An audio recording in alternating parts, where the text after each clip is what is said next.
একটা গান করার দুঃসাহস দেখাচ্ছি, মনের মধ্যে 100% শিওর সে আমি যেভাবেই করি না কেন কপিরাইট দেবেই দেবে, তারপরেও ইচ্ছা হচ্ছে গানটা করার। লিরিক্সটা আমাকে একটুখানি দেখতে হবে, তো চলো করি।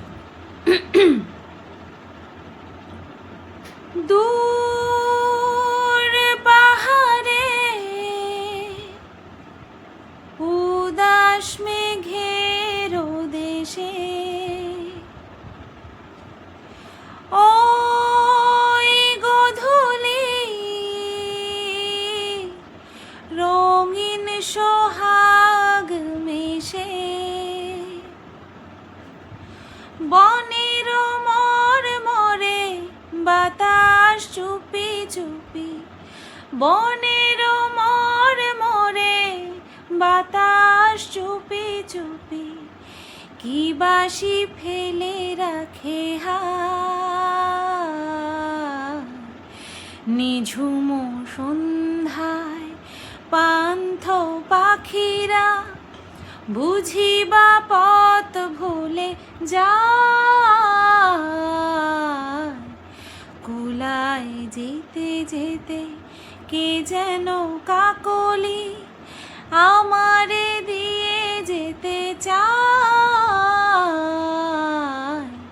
নিঝুম সন্ধ্যা।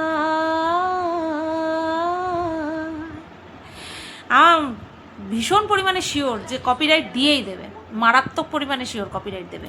তো যাই হোক, যদি থাকে তাহলে তো গানটা তোমাদের কাছে পৌঁছে দিতে পারলাম।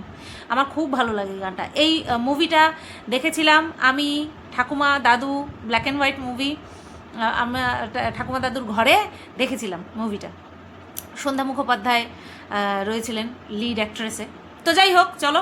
হ্যালো বন্ধুরা, কেমন আছো সবাই? আশা করছি তোমরা সবাই ভালো আছো, আর আমিও ভালো আছি।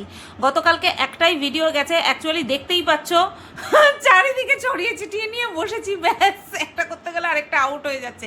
তবে হ্যাঁ, মজা পাচ্ছি, মজা লাগছে ভীষণ। তো চলো ভিডিওর মধ্যে ঢুকে যাই। বেশ অনেক বিষয় নিয়েই ভিডিওটা হবে। কেন এখন বলছি না কী কী টপিক নিয়ে ভিডিও হবে, যদি দেখি একটা নির্দিষ্ট লেন্থ পার হয়ে গেছে তখন তো আমাকে স্টপ করে দিতে হবে। সেই কারণের জন্য এখন বলছি না এক্স্যাক্ট কোন কোন বিষয় নিয়ে ভিডিও শুরু করছি। তবে হ্যাঁ, কিছু কথা তো বলবোই। দেখো, এই দিক সেই দিক নিয়ে ভিডিও করতে গিয়ে ভিডিও টু ভিডিও আর করা হচ্ছে না। তো সেই ভিডিও টু ভিডিও করব, সেটা হচ্ছে অবশ্যই মহাসতীকে নিয়ে ভিডিও করব। মহাসতী 3 দিনের ভিডিও নিয়ে আমি ভিডিও করব। বুঝতে পারছো আমার মাথার উপরে কতটা চাপ? সেই 3 দিনের ভিডিও নিয়ে আমি এখন ভিডিও করতে বসেছি। প্রথম ভিডিও যেখানটায় কিনা বলছে একটা বিরাট খুশির খবর দেবে, হ্যাঁ একটা বিরাট খুশির খবর দেবে, সেই বিরাট খুশির খবরওয়ালা ভিডিও নিয়ে আগে প্রথমে বলি, তারপর পার্ট বাই পার্ট আসছে এই ভিডিওটার মধ্যেই। সেই ভিডিওটার মধ্যে দেখেছি প্রচুর পরিমাণে হচ্ছে তোমার কমেন্ট এসেছিল সেই ভিডিওটার মধ্যে, না তার আগের ভিডিওটার মধ্যে, না সেই ভিডিওটার মধ্যেই মনে হয় বিরাট খুশির খবর ওই ভিডিওর মধ্যেই মনে হয় ওই পার্টটা ছিল যে ওই বেসিনের নিচ থেকে জল বের হচ্ছে, ঠিক আছে, বেসিনের নিচ থেকে জল বের হচ্ছে, আর সেটা নিয়ে প্রচণ্ড পরিমাণে স্ট্রাগল করছে কে? আমাদের মহাসতী প্রচণ্ড পরিমাণে স্ট্রাগল করছে, কখনো এই মিস্ত্রিকে ফোন করছে, কখনো ওই মিস্ত্রিকে ফোন করছে, এই সমস্ত চলছে। আচ্ছা, এইবার এই বিষয়টাকে কেন্দ্র করে বহু দর্শক একটা কথাই মহাসতীর কমেন্ট বক্সে লিখেছে যে তোমার বর কিছু করতে পারে না, কুড়ে বরটা জন্মের কুড়ে এরকম করে বলেছে, ঠিক আছে। হ্যাঁ, এটা খুব স্বাভাবিক। আজকে আমি ব্লগিং করছি, সেটা ঠিক আছে, ছেড়ে দাও, চলো ব্লগিং করছি, ক্যামেরা খুলে ব্লগিং করছি, কিন্তু তার সাথে সাথে রান্নাবান্না করছি। তারপরে যদি ঘরে এইরকম একটা প্রবলেম হয় যে হাঁটাচলা করতে পারছি না, একেতে ঘরের আয়তন ছোট, তার মধ্যে গলির যে প্যাসেজটা ওটাও মানে একজন যাতায়াত করলে আরেকজন যাওয়ার জায়গা নেই, ঠিক আছে। তো সেই জায়গাতে হচ্ছে তোমার ওরকম জল প্যাচ প্যাচ করছে, এবার ও রান্নাও করছে আর বারবার মুছছে। তো এই জায়গাগুলো তো ঘরে ছিল ওর বর, সেটা তো দেখতেই পারতো, তাই না? কিন্তু সেটা না, এসি চালিয়ে ঘরের মধ্যে বসে থাকা হয়েছে। তারপরে দেখলাম ওই সমস্ত বারবার মুছছে, আর সত্যি হাঁটাচলা করতে গিয়ে পায়ের নিচে যদি জল বাঁধে মারাত্মক পরিমাণে শরীরের মধ্যে একটা মানে ওই আনকমফোর্টেবল বলবো না, গিরগিরানি, ওইসব ইংরাজি বাদ দাও, গির করতে থাকে, তাই না? তো সেই জায়গাটাতে ওই করছে, ওই সব হেডেক নিচ্ছে, ওই ফোনাদি করছে, কিন্তু তার বর কী করছে? এবার ও যদি বলতো যে আমার বর ফোন করেছে, আমার বর মুছে নিচ্ছে, তাহলে লোকে বুঝতে পারতো যে না, সংসারের প্রতি কিছুটা হলেও দায়িত্ব আছে, মাথায় আছে, সেটা পালন করছে। এবার সেটা যেহেতু দেখছে না, তার জন্য দর্শক এই ধরনের কমেন্টগুলো করেছে। আচ্ছা, তারপরে কি দেখলাম, তারপরে ওই জল ঠল মুছে টুচে নিয়ে ওই তার মধ্যে ওই মানে হেল্পিং হ্যান্ড চলে এসছে। তারপরে স্নান করে নিয়েছে, ঘরটা মুছতে যাবে তার আগেই হেল্পিং হ্যান্ড চলে এসেছে, তার জন্য ও স্নান করে নিয়েছে। এবার স্নান করে যখন খাওয়া দাওয়া করতে যাবে তখন বাজে বেলা 4টে। খাওয়া দাওয়া সেরে নিয়েই চলে আসলো ঝড়, চলে গেল ওপরে, ঝড় দেখতে যাবো করতে করতে ওপরে চলে গেল। ঠিক আছে, এইবার তারপরে আবার রেডি হয়ে গেছে। রেগুলার বেসিসে ওদের চা খেতে বাইরে যেতে হয়, প্রত্যেক দিন চা খেতে বাইরে যাচ্ছে, বেশ ভালো। দুজনে মিলে বেরোচ্ছে, কেন বেরোবে না, তাই না? বরের সঙ্গে বেরোচ্ছে, অন্য কারোর সাথে তো আর বেরোচ্ছে না, বেরোতেই পারে, রাস্তার ধারে বসে চা খেতেই পারে, কোনো অসুবিধা নেই। কিন্তু এই দুদিন আগে আমাদেরকে বলছিল না যে আর দুধ চা খাবে না। ওইখানটাতেই মানুষের অসুবিধা হয় ওইখানে মানুষের অসুবিধা হয় যে যেটা মুখে বলছে যে করবো না, সেটাই এবার করছে। ওই যে মুখ না পেছন বলেছিল না আমার সম্পর্কে, মুখ না পেছন, সেইটাই আর কি বেরিয়ে আসে। তো এইবার যখন বেরোতে যাচ্ছে, দিনটা ছিল রবিবার, বলছে মেয়েকে মায়ের কাছে রাখবো, আর আজকে হোমওয়ার্ক আগে করিয়ে দিয়েছি, আজকে রবিবার তো তার জন্য একটু ছুটি, রাত্রেটা ছুটি। আচ্ছা, কখন হোমওয়ার্কটা করালি, মানে ও করালো কখন? মহাসতী তার মেয়েকে হোমওয়ার্কটা করালো 4টের সময়, স্নান করে এসছে, খেতে বসবে, তা খেতে কমসে কম আধা ঘন্টা টাইম তো লাগে, বাড়বো, খাবো, সেই জায়গা গুছাবো, সময় তো লাগে। তারপরেই চলে গেল ঝড় দেখতে।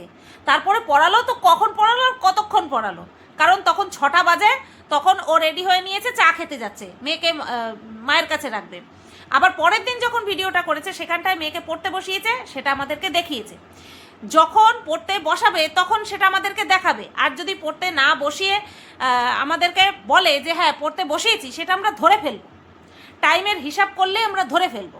ঠিক আছে, আমি কি বলেছি, ভণ্ডামি করুক, ভণ্ডামিটা যদি অভ্যাসে পরিণত করতে পারে তাহলে ওদেরই উপকার হবে, ওরও উপকার হবে, ওর মেয়েরও উপকার হবে। ঠিক আছে, আর প্রশংসা সেটা আলাকসে পাও না। তো তারপরে বেরিয়ে গেল, আর তার মাঝখানে আমাদেরকে বলে গেল যে হ্যাঁ একটা ভালো খবর দিতে চলেছি, মনটা খুব খুশি যে বাড়িতে এই প্রথম আমি করতে চলেছি। তো সবাই ওই ভিডিওটা দেখে অনেকেই বলেছিল যে ও দোকান করতে চলেছে, এই সমস্ত ইমাজিন করেছিল। ঠিক আছে, আবার এর বিরাট খবর নিয়ে, খুশির খবর নিয়ে ওদিকে আবার ঝাপড়ি, হ্যাঁ ওর বৌমা আছে ঝাপড়ি, সেই ঝাপড়িও আবার পিসি তো আর ছাড়ছেই না, টাইটেলে পিসি, থাম্বনেলে পিসি, সেই ভিডিওতে পিসি উপস্থিত না থাকলেও পিসি করে যাচ্ছে, বুঝতে পেরেছো? মানে এই এতদিন পরে বেশ ভালো ভিউজ বাগিয়েছিল, তো সেই কারণে পিসিকে আর ভুলতে পারছে না। তো এদিকে পিসি বলছে সুখবর দেবে, ওদিকে ঝাপড়িও বলছে পিসি সুখবর দেবে। আচ্ছা, তারপরে বলছে অনেক এই বাড়িতে কেউ করতে পারেনি, সবাই খুব খুশি, এই দিয়ে সেদিনের ভিডিওটা শেষ হলো। ঠিক আছে, এবার পরের দিনের ভিডিওতে তারপরে কি দেখলাম যে ডাইরেক্ট আমাদেরকে বলছে না, বাট বাড়ি ভাঙতে হবে, বাড়ি ভাঙার খরচ শুনে তো মাথায় হাতে এরকম সামথিং একটা করলো, যে শ্বশুর শাশুড়ি সবার নিয়েছে। এবার যে গেটটা আছে সেই গেটের ওই পাশটা ভাঙবে। এবার খুব স্বাভাবিক, এবার সবাই বুঝতে পেরে গেছে, আর নিজে ডিক্লেয়ার করে দিয়েছে যে না দোকান নিচ্ছি না এই মুহূর্তে, অফলাইনে যা অনলাইনে, সরি এর মতনই গন্ডগোল হচ্ছে অনলাইনে যা রেসপন্স পাচ্ছে তাতে করে অফলাইনে দোকান দেওয়ার প্রয়োজন পড়ছে না। ঠিক আছে, তো এটা যার নিজস্ব ব্যক্তিগত বিষয়। এরা যদি অনলাইনে বিক্রি করে স্যাটিসফাই হয় তাহলে দোকান করবে না, দোকান করার দরকার নেই। আর ওই গলির ভেতরে দোকান করার থেকে না করা ভালো। যদি দোকান নিতেই হয়, যদি প্রপার বাজারে নেয় তাহলে ঠিক আছে, কিন্তু ওই ওদের যে গলি, ওতে করে দোকান দিয়ে লাভ হবে না। একটা রাস্তার পাশে দোকান, ওটা তো বাড়ির গলি, অলিগলি, যেরকমটা আমাদের এই যে গলি, ওটা পৌরসভা এলাকা, ওইখানটা ওরকম গলি। তো যাই হোক, একেবারে রাস্তার ধারে হলে পরে খুব সুবিধা হয়। আর ওর বাড়িটা তো এমন জায়গায় হচ্ছে তোমার চারপাশে বাড়ি, আর ওই যে গেটের অবস্থা, তো ওই গেটটা যখন মানে ভাঙার কথা বলেছে তখন অনেকেই বুঝতে পেরে গেছে, প্রায় সবাই বুঝতেই পেরে গেছে যে ও গাড়ি কিনতে চলেছে, 4 চাকা গাড়ি কিনতে চলেছে। আর এই বিষয়ের জন্য শ্বশুর, কাকি শাশুড়ি, তারপরে জেঠি শাশুড়ি সবার থেকে আর কি পারমিশন নিয়েছে। খুব স্বাভাবিক, যেহেতু সম্পত্তি ওদের নামে লেখা নেই বা জায়গা জমি এখনও ওদের নামে নেই, তার জন্য বাড়িতে যদি একটা ইটে হাত দিতে যায় তাহলে বাড়ির সবার পারমিশনের দরকার পড়বে, নতুবা মহাসতী নেবে পারমিশন? যেখানে পারমিশন নিতে হবে সেখানে পারমিশন নেবে। তো যাই হোক, এবার আমাদেরকে দেখালো, যদিও বা পরবর্তী ভিডিওতে বলেই দিয়েছে যে ওর শ্বশুর বলে দিয়েছে যে মানে কোনো না কোনো সময় ওদের হচ্ছে ওই মন্দির ভেঙে আবার রেনোভেট করতেই পারে। হ্যাঁ, তো সেই কারণের জন্য ওই পাশটা ভাঙছে না, ওই দিকটা ভাঙছে না, ওই পাশটায় ভাঙছে, তার ওই দিকটায় ভাঙছে, যেখানে রথ রাখা হয়ে রয়েছে ওই জায়গাটা ভাঙছে। বিশ্বাস করো, আমি কোনোদিনও এইসব ঘুরে ঘুরে দেখিনি, আমার যেন নতুন নতুন লাগছে। হ্যাঁ, ওই গেটটা আমার চেনা, ওই গেটটা চেনা, বাট আরও অনেক কিছু দেখা। আমি তো ওই যাই, ঢুকি, চলে আসি, যাই ওই চার দেওয়ালের মধ্যে থাকি, ঢুকি, চলে আসি, কার কোথায় কানাচে কি ওইগুলি আমার না স্বভাবে নেই। আমি বললাম না, আমার নিজের বাড়িতেও ও দোতলাতে একটা রান্নাঘর ছিল, সেটা সবসময় বন্ধ করা থাকতো, ওটা জানতে আমার 8 মাস টাইম লেগেছে যে ওখানে একটা ঘর আছে, ওটা রান্নাঘর।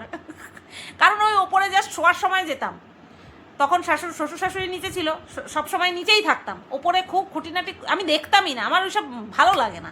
তো যাই হোক, সেই কারণের জন্য আমার কাছে নতুন নতুন লাগছে। এইবার বলছে ওদের ওইটা হচ্ছে দেবদত্ত সম্পত্তি। আমি 3 বছর আগে জানি, 2.5 বছর আগে জানি ওটা ওদের দেবদত্ত সম্পত্তি। তো যাই হোক, এইবার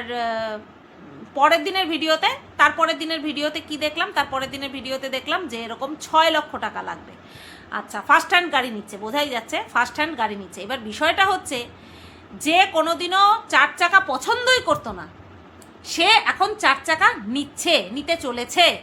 হ্যাঁ, আর তার জন্য মোটা অঙ্কের একটা লোন নিতে গেছিলো, তো সবটা লোন হয়নি, মানে পুরো টাকা লোন পায়নি, ওই 3 ভাগের 1 ভাগ লোন পেয়েছে। ঠিক আছে, 3 ভাগের 1 ভাগ লোন পেয়েছে। তো এবার এটা ডাউন পেমেন্ট হিসেবে দেবে, তারপরে হচ্ছে তোমার অল্প অল্প করে মাসে মাসে দেবে ইনস্টলমেন্টে। আর যেটা আইফোন দিয়েছিল, বরকে গিফট করেছিল, সেটা ক্লোজ করে দিয়েছে, লোনটা ক্লোজ করে দিয়েছে। ওটা তো প্রথমবারই ক্যাশেই নিতে পারতো, কি দরকার ছিল ইনস্টলমেন্টে নেওয়ার? মানে মানুষকে বলতে হবে তাই, আর মানুষ যখন প্রমাণ চাইবে হাতে যাতে একটা প্রুফ থাকে, তার জন্য। যার প্রথম 1 মাসে ফোন নিয়ে পরের মাসে শোধ করে দেওয়ার মতন ক্ষমতা আছে, সে কি কোনোদিনও ইনস্টলমেন্টের ঝামেলায় যাবে কি? হ্যাঁ, কোটি টাকার বিষয় হয় বা লক্ষ টাকার বিষয় হয়, সেই ব্যাপারে মানুষের কাছে হ্যান্ড ক্যাশ থাকলেও মানুষের লোনটাই নেয়। কেউ কখনো নিজের অ্যাকাউন্ট ফাঁকা করে দিয়ে তারপরে কোনো জিনিস করে না। কিন্তু এখানে আইফোনটা নেওয়ার ওদের একবারেই টাকা দিয়ে নেওয়ার ছিল, ক্ষমতা ছিল, কিন্তু ওরা সেটা করেনি। মানে এরা হচ্ছে সব কিছু গোলা করে খেতে পছন্দ করে, পরিষ্কার দেখলে ভয় পায়। তো এবার এই আইফোনটা পরিশোধ করে তারপরে এখন গাড়ির দিকে যাচ্ছে। যারা কিনা গাড়ি পছন্দ করে না, যারা কিনা গাড়ি চড়তে কমফোর্টেবল নয়, তারা কিনছে গাড়ি। এদের একটা সমস্যা কি বলতো, এরা যখন যেখানে যায় তখন সেই মানুষগুলোর সমস্ত স্বভাব এদের উপরে ভর করে। হ্যাঁ, সেই সমস্ত মানুষগুলোর স্বভাব ভর করে, তাদের লাইফস্টাইল, তাদের হচ্ছে কেনাকাটা, তারা কি খায় কি করে, সব কিছু এদের উপরে ভর করে। আর এই কারণের জন্যই এই যে কয়দিন গিয়ে বেরিয়ে এসছে, কথায় কথায় গাড়ি নিয়ে বেরিয়ে পড়েছে নাইটি পরে, সেটা এদের মনে হয় খুব ভালো লেগেছে। কারণ যদি বলো যে এটা ভাড়া পারপাস বা কাজের পারপাস কেনা হচ্ছে, তাহলে বলবো না, কোনো ফল হবে না। কারণ মহাসতীর হাজব্যান্ড মহাসতীকে ছাড়া বিগ জিরো, কোনো কিচ্ছু করতে পারবে না, ও একা কোনো কিচ্ছু করতে পারবে না। এইবার ধরো ড্রাইভিং করছে, হ্যাঁ, ড্রাইভার হিসেবে কাজ করছে, ভাড়া খাটাচ্ছে, ও একা যাবে না, ও মহাসতীকে পাশে বসিয়ে তারপরে যাবে। বুঝতে পেরেছো? সেই কারণের জন্য ওরা একটা পার্সোনাল ইউজের জন্য কিনছে। এবার পার্সোনাল ইউজ কি, নাইটি পরে রাত্রেবেলা চা খেতে বেরিয়ে যাবে। বা এই যে বিকালবেলা যায়, একটুখানি রেডি হতে হয়, তো 4 চাকা নেবে, 4 চাকায় করে ওই নাইটি পরে চা খেয়ে চলে আসবে, এইটাই। কারণ 4 চাকায় এরা চড়তে অভ্যস্ত নয়, এরা কমফোর্টেবলও নয়। হ্যাঁ, তো সেই কারণে আর নিজের মুখে বলেছিল যে 4 চাকা কোনোদিনও আমি কিনবো না, ঠিক এরকমভাবেই বলেছিল আইফোন আমি কোনোদিনও কিনবো না। যাই হোক, ও আইফোন কেনে নিয়ে ওর বরকে গিফট করেছে, কিন্তু এই 4 চাকার হিসেবে কিন্তু একদম না, আমি 4 চাকা নেবই না, এরকম একটা আবভাব ছিল। আর যেই গেছে, গাড়ি হয়তো কোনো বেনিফিটটা দেখেছে। আর এটা যে 4 চাকা গাড়ি কেনা যে হাতি পোষা, সেটা এখন এরা হয়তো বুঝতে পারছে না। কারণ একটা 4 চাকা বাড়িতে রাখলে, ঠিক আছে, সেটা তুমি ব্যবহার করো কি না করো, ব্যবহার করলে তো খরচ অবশ্যই আছে, ব্যবহার না করলে কি খরচ নেই? অবশ্যই আছে। বছরে একটা ট্যাক্স দেওয়া লাগে, রোড ট্যাক্স, বছরে একটা রোড ট্যাক্স দেওয়া লাগে। দাঁড়াও 1 মিনিট, তো হ্যাঁ, যেটা বলছিলাম যে প্রত্যেক বছর না, আমি তার জন্যই আর কি একটুখানি পজ করে নিলাম, প্রতি বছর ট্যাক্স দিতে লাগে না, 5 বছর অন্তর বা 10 বছর অন্তর একটা রোড ট্যাক্স দিতে হয়, আর ভালো অ্যামাউন্টের দিতে হয়, ভালো অ্যামাউন্টের একটা রোড ট্যাক্স দিতে হয়। গাড়ি এনে ফেলে রাখলাম, আমি চালালে পয়সা খরচ হলো আর না চালালে পয়সা খরচ হলো না, এরকমটা কিন্তু মোটেও না। ওই 5 বছরে একবার রোড ট্যাক্স দিতে হবে, আর ওই 5 বছরে ওই 5 বছরেরটা পুরো মিলিয়ে দিতে হবে, ঠিক আছে? তো এরা এইগুলো জানে কি না না জানে ভগবান জানে, নিশ্চয়ই জানে। এরা দুজন ডিসিশন নিয়েছে যখন, আর যাদের বাড়িতে আছে গাড়ি তারাই মাথায় ঢুকিয়েছে, বা তাদের কাছে হয়তো ইচ্ছা প্রকাশ করেছে যে আমরাও এরকম একটা নেব, তো নিশ্চয়ই তাদের কাছ থেকে সব কিছু শুনে নিয়েই করেছে। কারণ এরকমটা আমার শ্বশুর শাশুড়িও ভেবেছিল যে একটা গাড়ি নেবে। এক তো আমাদের বাড়িতে ড্রাইভিং কেউ জানে না, মানে 4 চাকার ড্রাইভিং কেউ জানে, আমি তো স্কুটিও চালাতে পারি না, আমি সাইকেল চালাতে পারি। তো এটা বড় ব্যাপার না, ড্রাইভিং শিখে নেওয়াই যায়। কিন্তু বিষয়টা হচ্ছে এই ধরো 6 মাসে 9 মাসে 9 মাসে 6 মাসে একবার বাড়ির থেকে বেরোবে, তার জন্য ওই একটা গাড়ি বাড়িতে ফেলে রাখবে? আর বাজারে ঘাটে নিশ্চয়ই কেউ গাড়ি নিয়ে যায় না, তাই না? তো সেই কারণের জন্য গাড়ি লাস্টে কেনাই হলো না। তাই বলে কি গাড়ি মানুষে কেনে না? অবশ্যই মানুষে গাড়ি কেনে, যারা রেগুলার বেসিসে ইউজ করে, ইউজড হয় গাড়ি, তাদের জন্য গাড়ি কেনাটা বেনিফিশিয়াল। কিন্তু ওই শখে একটা কিনে রাখলাম, আমার মনে হয় এই ডিসিশনটা না নেওয়াই ভালো। তো এদের ক্ষেত্রে আমি বলছি না যে এরা ডিসিশন যেন না নেয়, এরা নিক, এরা যা খুশি করুক। মানুষের ঢুস খেয়ে তারপরে হুঁশ ফিরে যায়, দেখো না আমার ঢুস খেয়ে কেমন হুঁশ ফিরে গেছে। তো যাই হোক, এই গেল বিষয়। এইবার হচ্ছে একটাই কথা, যাদের কিনা নর্মাল একটা চিকিৎসা করাতে, ভিন রাজ্যে গিয়ে চিকিৎসা করাতে যাদের ধার করার প্রয়োজন পড়ে, তারা কি একটা গাড়ি কেনাটা ঠিক ডিসিশন? তাদের জন্য কি এটা ঠিক ডিসিশন? আমার জানা নেই। তো এই গেল মহাসতীর 3 দিনের ভিডিও থেকে আমার যা যা বলার ছিল তাই বলে দিলাম। আচ্ছা, 16 মিনিট হয়েছে, বলার টাইম আছে। এইবার আমি যেই কথাটা বলবো সেটা হচ্ছে মহাসতীর বা ডঙ্গি মাসির ভিডিওতে, গতকালকের ভিডিওতে অনেকে আমাকে বললো যাও দেখে আসো, এই পার্টটুকু আমাকে পার্ট মেনশন করে দিয়েছে যে এই পার্টটুকু দেখে আসো, দারুণ একটা বিষয় আলোচনা করেছে। এবার বিষয়টা কি? বিষয়টা হচ্ছে মহাসতী তার মাকে বলছে যে ও না, গ্রুপের গন্ধর কথা বলিনি তো, গতকালকে যে ভিডিও দিয়েছে গ্রুপের থেকে দুর্গন্ধ বেরোচ্ছে, এরকম একটা কথা বলি কি, ওই দুর্গন্ধ যে বেরোচ্ছে না, তুইও হেগে রেখেছিস, তোর হাগার গন্ধও বেরোচ্ছে, তোর গুয়ের গন্ধটাও বেরোচ্ছে, এটা ভুলে যাস না কিন্তু, তোর গুয়ের গন্ধও বেরোচ্ছে। এইবার আসি ওই কথাটাতে। তো এবার দুজনে কথাবার্তা বলছে, এদের তো ঠ্যাস ঠুস মেরে কথা বলে এরা। তো এবার বলছে যে এরকম একজন কন্ট্রোভার্সি ক্রিয়েটার নাকি রাত্রেবেলা, রাত 1টার দিকে মনে হয় বলল, আমি যদি খুব ভুল না হই টাইমিংটা ম্যাটার করে না, না টাইমিংটা অবশ্যই ম্যাটার করে। রাত 12টার পরে, রাত 11টার পরে বা রাত 10টার পরে আমরা কাউকে যদি এমার্জেন্সি পারপাস ছাড়া ফোন করি না, আর সেখানে রাত 1টার পরে আমি একটা স্টেপ নেব সেইটা জানানোর জন্য রাত 1টার সময় ফোন করেছে, আমি মনে হয় টাইমিংটা রাত 1টাই শুনেছি। তো এইবার একটা কন্ট্রোভার্সি ক্রিয়েটার ফোন করেছে কাকে? মহাসতীর হাজব্যান্ডকে। আচ্ছা, মহাসতীর হাজব্যান্ডকে ফোন করে বলছে, তুমি কেন মহাসতীকে বিয়ে করতে গেলে? মহাসতী তোমার টাইপের না। আচ্ছা, এবার এইটা আমাদেরকে শুনিয়ে দিল, এবার বুঝিয়ে দিল কিভাবে যে এক সময় ঘর জুড়তে এসেছিল আর এখন ঘর ভাঙার জন্য উদ্যত হয়েছে। আর মহাসতী এটাও বলছে যে যে যাই বলুক না কেন, আমি আর কাউকে আমাদের সংসারের মধ্যে ঢুকতে দেব না। এটা তোর পুরনো ডায়লগ। আচ্ছা, যাই হোক, মহাসতী কি বলেছে না বলেছে এইটা নিয়ে পরে আসছি। আগে বলি, যে বলেছে সে ঠিক পরের দিন, মানে পরের ভিডিওতে বসে পড়েছে বলতে যে হ্যাঁ সে ফোন করেছিল। এইবার যে বলেছে সে হচ্ছে আর কেউ না, সে হচ্ছে শিল্পীদি। আচ্ছা, শিল্পীদিকে আমি ওই টাইমিংটা চেয়েছিল, আমার কাছে ডেটটা চেয়েছিল, আমি সেটা দিয়ে তারপরে বেশ কয়েকটা কথা জিজ্ঞেস করেছিলাম যে কেন ওই সময় বলনি, ওই কথাটা বলনি। সে আমাকে লজিক্যালি উত্তর দিয়েছে। শোনো, তার লজিকের প্রথম লজিকটা হচ্ছে যে ওই অমানুষ বেজন্মার ভিডিও নাকি শিল্পীদি দেখে না। এটা ভীষণ ইজি একটা অজুহাত, এটার মধ্যে কোনো জায়গায় লজিকের টাচ পর্যন্ত ছিল না। ঠিক আছে, আমি শুধু হেসেছি তোমার জ্ঞান শুনে, তোমার তোমার দিক থেকে, তোমার তরফ থেকে যে লজিক, সেগুলো শুনে আমি শুধু হেসেছি। তারপরে কি বলছো, যে যার সম্পর্কে এইরকম কিছু শোনা যাচ্ছে তাকে নিয়ে কি প্রতিবাদ করব? আমি একবারও বলেছি আমাকে নিয়ে প্রতিবাদ করতে? ভিডিওটা আরেকবার চালিয়ে দেখো তো, আমার ভিডিওটা আরেকবার চালিয়ে দেখো যে আমি বলেছি কিনা যে আমাকে নিয়ে প্রতিবাদ করতে।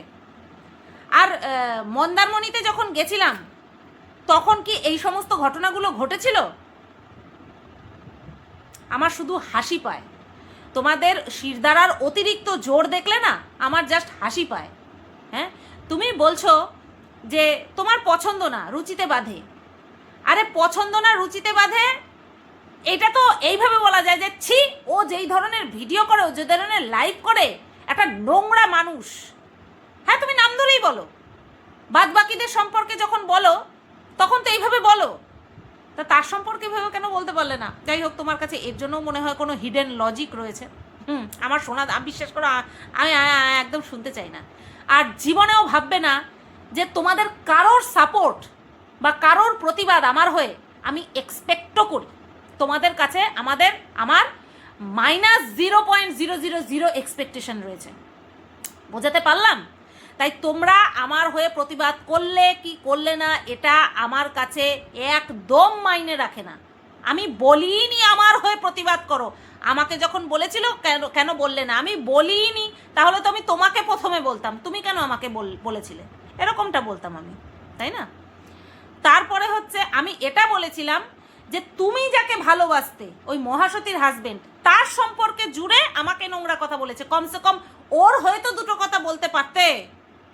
এবার বলো, ওর চরিত্রের কি দোষ আছে? নেই তো।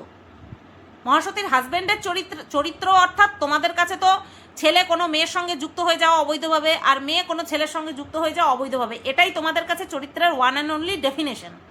তো তোমাদের ডেফিনেশন অনুযায়ী, তোমাদের চরিত্রের সংজ্ঞা অনুযায়ী, তা মহাসতীর হাজবেন্ডের তো সেই দিক থেকে চরিত্র খারাপ না। তাহলে তাকে নিয়ে যখন বলেছিল তখন তার জন্য তো প্রতিবাদ করতে পারতে, তাই না? যত সব আলটু পাল্টু লজিক। আর আমার বর মেনে নিচ্ছে কি করে, আমার বর সহ্য করছে কি করে, এটা নিয়ে অনেকের মাথা জ্বালা, অনেকের মাথা ব্যথা।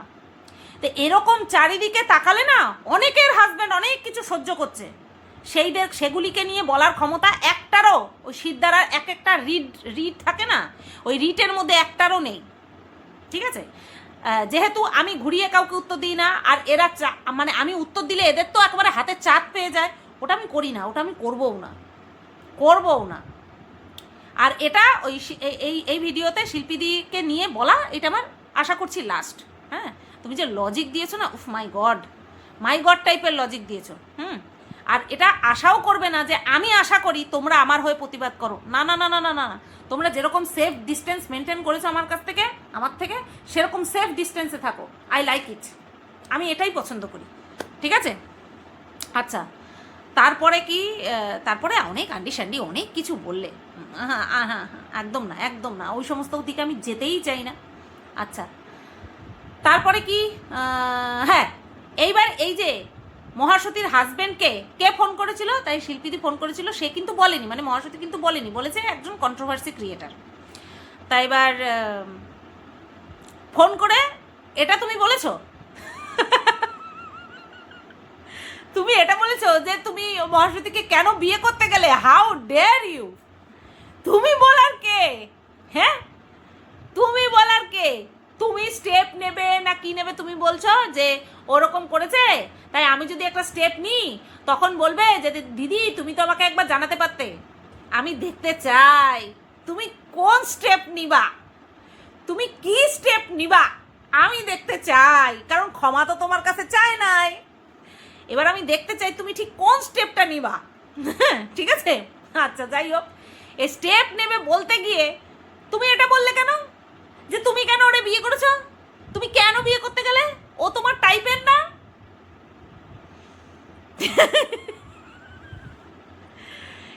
এত বড় সাহস তোমার, ওর যা A to Z ওর বউ বহন করে, ও কোথায় যাবে?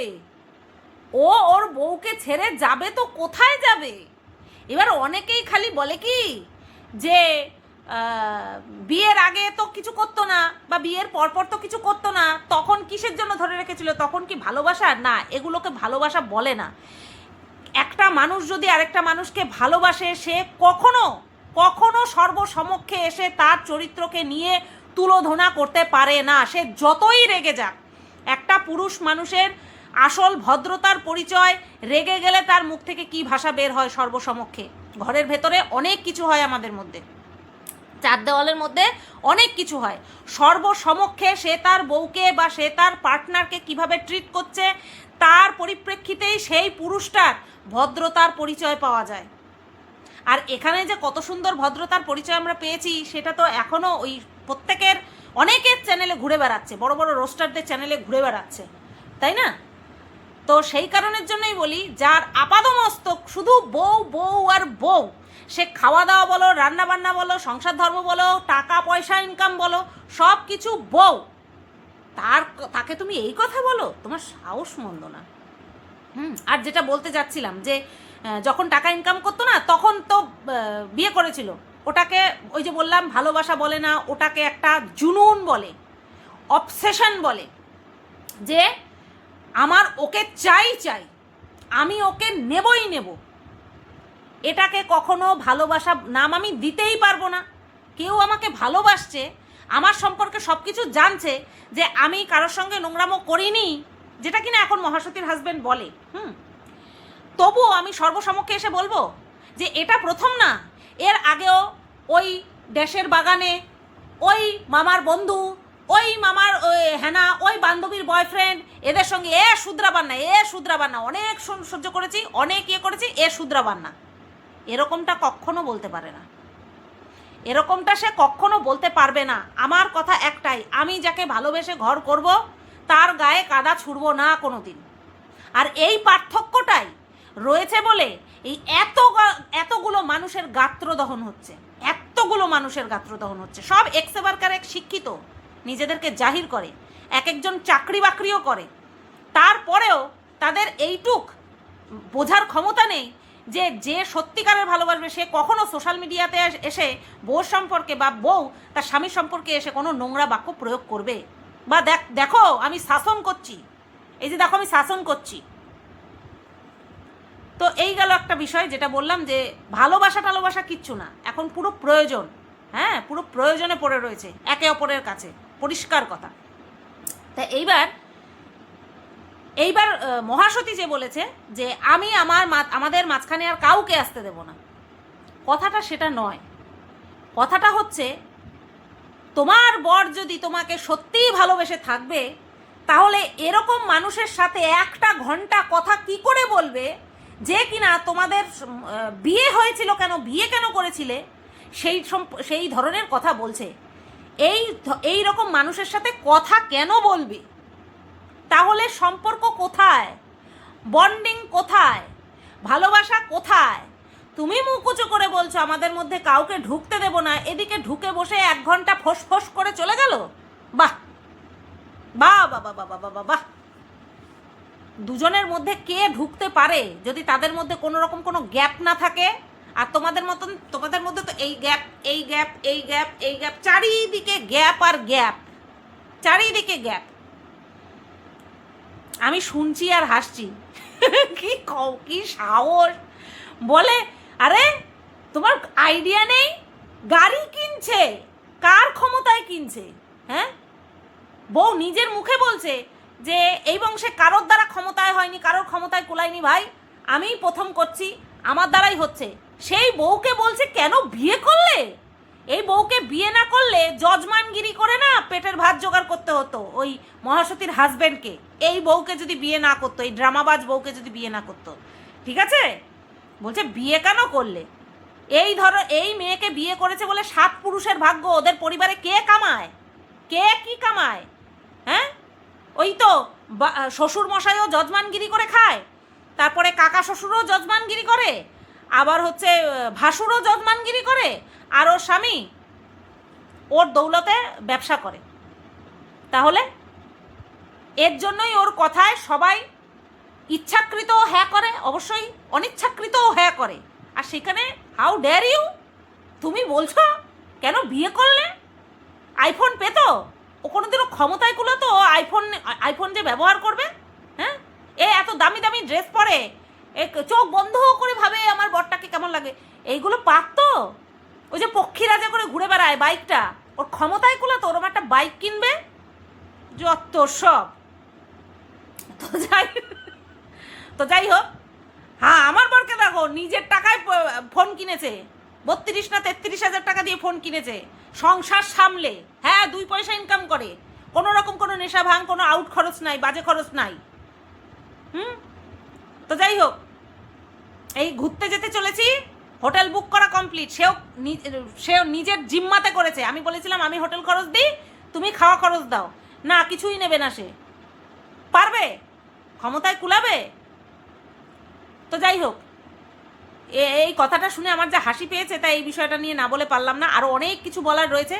আপাতত ভিডিওটা ক্লিয়ার করে এই দারুণ একটা সাহসপূর্বক কথাবার্তা এটা নিয়ে ভিডিওটা আমি শেষ করছি। কেমন লাগলো অবশ্যই কমেন্ট করে জানিও। সবাই তোমরা ভালো থেকো, সুস্থ থেকো, টাটা।